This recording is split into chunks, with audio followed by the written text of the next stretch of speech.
Hey everybody, hope today is treating you well. We're going to try something a little bit different, and we have been talking a lot about training in general and things like that. So I want to mix it up. And today I want to talk a little bit about biomechanics. Not going to get too hardcore because I'm going to keep this just a couple minutes. But having fit thousands and thousands of runners for running shoes over my days when I owned my run shop, there was always two terms, more so one term, that people I think were intrigued with, but never quite understood. So let's see if I can't include you in that list of people. So there's when it comes to biomechanics, there's two terms people have probably heard. There's pronation and there's supination.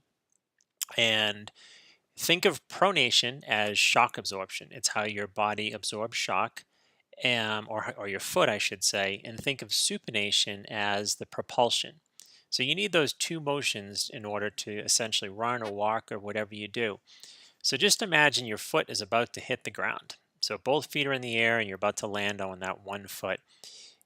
Before you have any weight on your foot is actually 26 loose bones. So when you sit down on the couch or in bed or anything, and there's no weight on your foot, you can move all of those bones. Some may feel a bit harder to move than others, but essentially there's 26 bones that make up the foot. And the unique thing about that is when you're about to land on the ground, what's going to happen is all those bones are going to spread out. They're going to allow more surface area of your foot to basically absorb the impact and spread that shock, if you will, or less stress because you're using more surface area of your foot.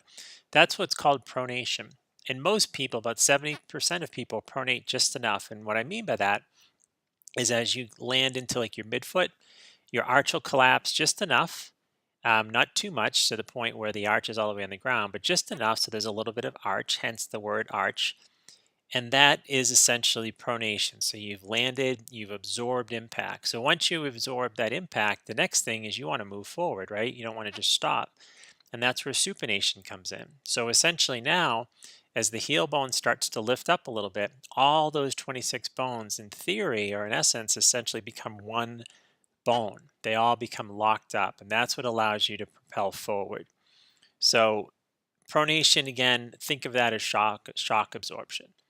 Um, and as far as biomechanics go, probably 70% of people roughly have what's called like neutral biomechanics. They pronate just enough to absorb shocks, but not so much that it causes knee pain and shin pain and everything else. And then they supinate. 5% of people are true supinators. A lot of people want to think that they're supinators and they need quote cushion shoes. That's false.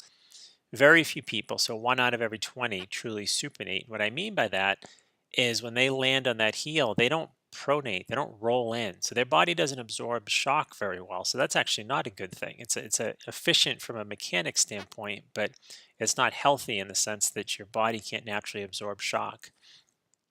And then about 1 in 4 or 25% of people overpronate, and that's where their arch essentially is too low. And rather than once they absorb shock, when they should switch to that supination mode, if you will, the foot's still kind of collapsing a little bit, and it causes that arch to roll in. And that rolling in of that arch actually causes an entire rotation throughout your leg, which can lead to anything from plantar fasciitis, Achilles tendonitis, posterior tibial tendonitis, anterior tibial tendonitis, knee pain, IT band pain, a lot of different things. So essentially, your footwear needs to work together with your own natural biomechanics and together create a natural, healthy gait cycle. So in 4 minutes, hopefully I gave you a little sense of understanding of pronation and supination. And that is it for today. As always, really enjoy chatting with you. And we will talk to you soon. Enjoy the rest of your day, everyone. Thank you.